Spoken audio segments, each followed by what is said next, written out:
আমাদের রাজবাড়ী জেলা ফরিদপুর জেলা থেকে এই বাঁশের খেদমত ধুমধামের সাথে করা হয়। আমরা যুবকর্মী গ্রুপ রাজবাড়ী জেলা গত বছরও এই বাঁশের খেদমত করেছি, এই বছরও করতেছি। মোটামুটি বিশ্ব জাকির মঞ্জিলের মহাপবিত্র বিশ্ব ওরস শরীফ 2027 সালের যে প্রথম খেদমত নজরানা, বাঁশের নজরানা, এইটা হলো প্রথম খেদমত চলমান চলতেছে।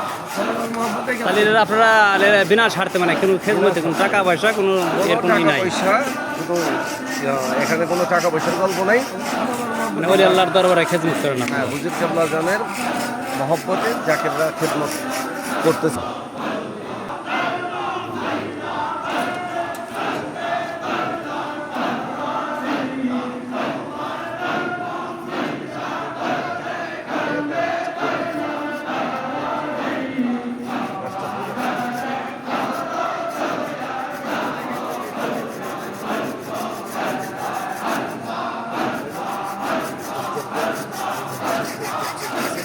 এই আপনারা বাঁশ কাটতেছেন কিসের জন্য? এটা কিসের বাঁশ? বিশ্ব জাকির মঞ্জিলি মহাপবিত্র বিশ্ব ওরস শরীফের প্রথম খেদমত। এই বাঁশগুলি কীভাবে নেবেন আপনারা? এই বাসগুলো আমরা সব জাকির ভাইদের সম্মিলিতভাবে কাটতেছি আজকে। যুবকর্মী গ্রুপ রাজবাড়ী জেলা বলন্দ উপজেলা পৌরসভা 1 নম্বর ওয়ার্ডে এই বাস কাটতে আমরা সব যুবকর্মী ওই পাশে কাটতেছি, এই পাশে আমরা কাটতেছি। আচ্ছা, এই বাঁশগুলো কত করে কিনছেন আপনারা নাকি? না না, কিনা না, এই বাসগুলো জাকিররা আমার পীরের অভিজ্ঞ ওরস শরীফই প্রত্যেকটা জাকের ওই ওরস শরীফের কর্মকাণ্ড করার জন্য প্রতি বছরে এই বাস দিয়ে থাকে, তাই না? হ্যাঁ, এই বাস বিনা মানে কোনো টাকা পয়সা দিতে হয় না? কোনো টাকা পয়সা দিয়ে এই বাস কাটা হয় না।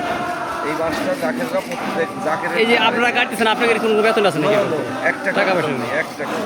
এটা মাশাআল্লাহ, মাশাআল্লাহ। সাথে নিঃস্বার্থহীনভাবে আমার পীরকে প্রজাদের মহব্বতে জাকির ভাইকে সম্মিলিতভাবে মিলেমিশে খেদমত করতেছে।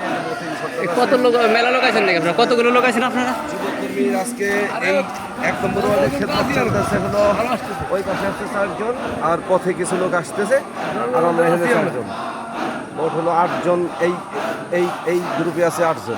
পৌরসভা 1 নম্বর ওয়ার্ড, পৌরসভা 1 নম্বর ওয়ার্ড। খালি এই এলাকায় দিয়ে নিয়েছেন আর অন্য এলাকায় আছে? ওই সারা বাংলাদেশ ব্যাপী চলবে। যে সমস্ত জেলা, বিশেষ করে আমাদের রাজবাড়ী জেলা ফরিদপুর জেলা থেকে এই বাঁশের খেদমত ধুমধামের সাথে করা হয়।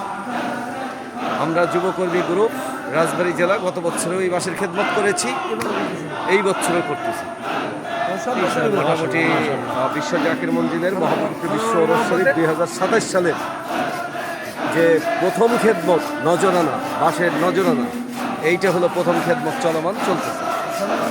তাহলে আপনারা বিনা স্বার্থে মানে কোনো খেদমতে কোনো টাকা পয়সা কোনো পয়সা শুধু এখানে কোনো টাকা পয়সার গল্প নাই, মানে ওলি আল্লাহর দরবারে খেদমত করেন না। হ্যাঁ, হুজুর কেবলা জানের মহব্বতে জাকিররা খেদমত করতেছে এই বাঁশের। ঠিক আছে।